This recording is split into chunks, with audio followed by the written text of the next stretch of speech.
Saya Dani Abdul Ghani, seorang anak dari tukang kayu bakar yang dulunya seorang pemalu, pendiam, gak pedean, gak jago sosialisasi, dan gak berani memiliki impian. Karena saya melihat diri saya saat itu, saya gak punya skill sama sekali. Saya nggak, apa sih bakat saya, apa sih yang bisa saya lakukan. Nah, hingga akhirnya ketika saya kelas 1 SMK, saya berpikir kalau nanti saya lulus sekolah, yang terpenting nanti bisa kerja dan bisa membantu kedua orang tua. Namun ketika kelas 1 SMK tersebut, ibu mengidap penyakit yang begitu parah, yang tadinya ingin berobat istilahnya ke rumah sakit Tasikmalaya, nggak ada obatnya, hingga harus dibawa ke Bandung kota. Dan saya harus menguruskan surat izin-izinnya karena saya nggak punya biaya, keluarga nggak punya biaya, hingga akhirnya pengen yang gratis, mengandalkan BPJS dan mengandalkan tenaga dan uang yang ada, hingga akhirnya alhamdulillah ibu bisa dibawa ke rumah sakit Hasan Sadikin.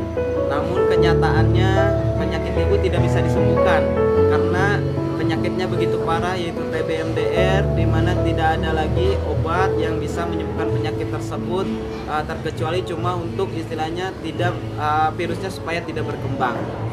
Nah, disitulah saya mulai berpikir, kalau seperti ini terus mau sampai kapan? Saya ingin mengangkat harkat derajat orang tua, saya ingin memberikan yang terbaik buat orang tua. Akhirnya saya berani keluar dari zona nyaman saya hilangkan alasan sebagai pemalu, sebagai orang yang pendiam, sebagai orang yang penakut dan sebagainya. Saya coba semua bisnis, saya coba apapun yang ada di depan mata, peluang apapun. Akhirnya saya terjun di berbagai bisnis, di berbagai usaha. Namun apa yang terjadi, sekian tahun saya berjuang, mungkin sekitar 5 tahun, tapi yang terjadi saya malah minus. Di usia 19 tahun minus saya sampai 400 juta.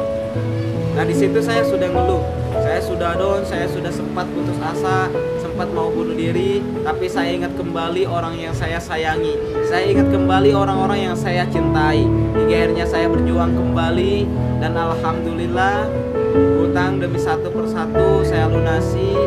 Di tahun 2018 saya kenal dengan sosok wanita yang sangat luar biasa, hingga akhirnya saya bisa menikah dengan dia di tahun 2018 bulan September.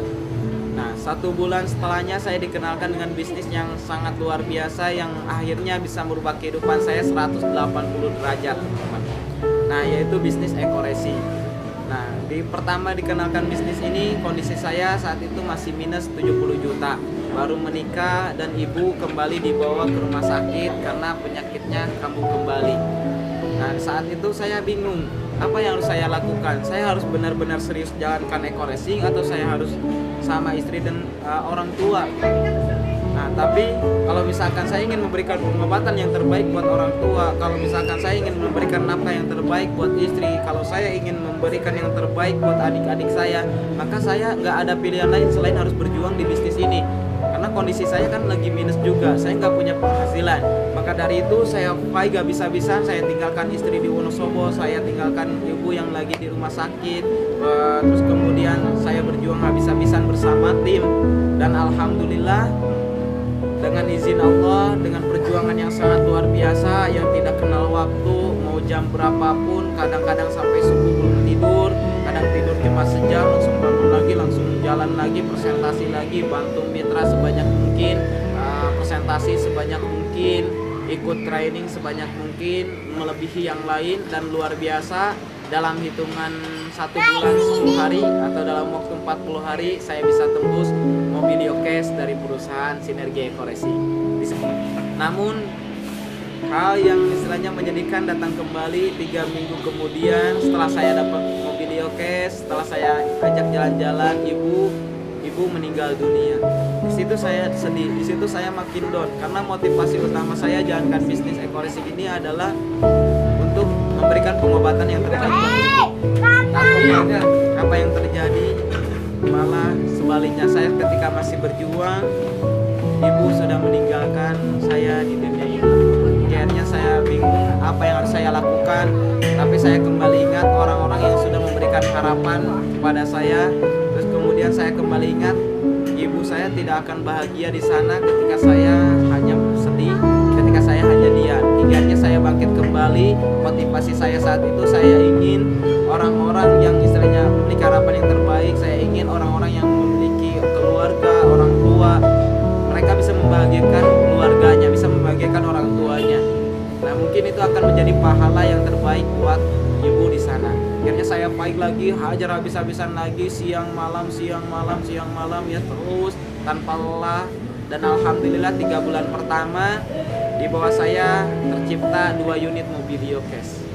Dan berjuang lagi habis-habisan 5 bulan saya jalankan Eco Racing, saya tembus Pajero Sport, dan di bawah jaringan saya alhamdulillah lebih dari 6 unit Mobilio Cash tercipta.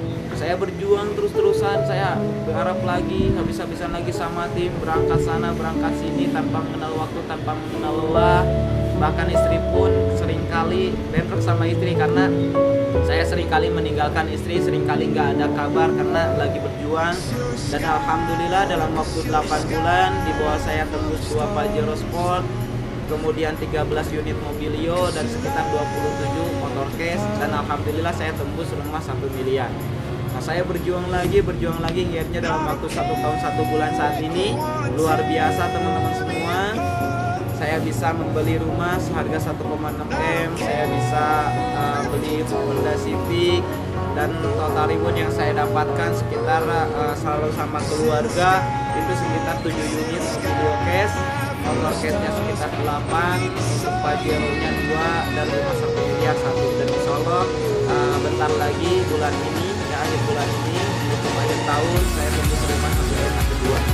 Nah, untuk itu bagi teman-teman semua yang melihat video ini, tetap semangat, jangan pernah menyerah, jangan pernah mengeluh, jangan menyerah terhadap nasib, karena nasib bisa dirubah. Allah tidak akan berubah kehidupan suatu kaum sebelum kaum itu mau berubahnya.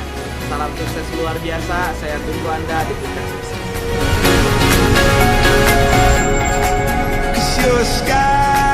Cause you're a sky full of stars.